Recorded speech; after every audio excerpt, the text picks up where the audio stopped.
নমস্কাৰ আপোনালোক সকলোকে মই মীনাক্ষীয়ে স্বাগতম জনাইছোঁ। যিহেতু কঁঠালৰ বতৰ, কঁঠালৰ মুচি খাই ভাল লাগে, কঁঠালৰ গুটি খাই ভাল লাগে, কঁঠাল খাই ভাল লাগে, কিন্তু কঁঠালৰটো উপকাৰিতাৰ কথা বিশেষ একো ক'ব নালাগে। সেয়ে ভাবিলোঁ আজি কঁঠালৰ গুটিৰ এটা সুন্দৰ সোৱাদ লগা ৰেচিপি প্ৰস্তুত কৰোঁ। বজাৰৰ পৰা কৰ্চ মাছ আনিলে, তাকে ভাবিলোঁ কি দিনো বনাওঁ।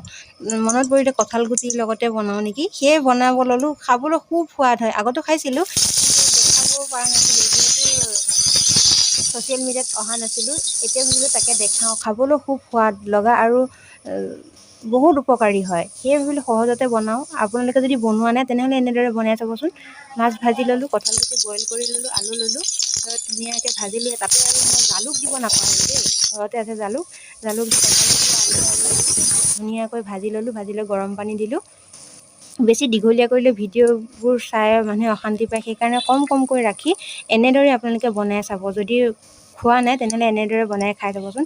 আৰু মছলা আপোনালোকে যি দি ভাল পায় তেনেকৈ দিব, খাবলৈ খুব সোৱাদ হয়। বেছি দীঘলীয়া ভিডিঅ' মই নকৰোঁ।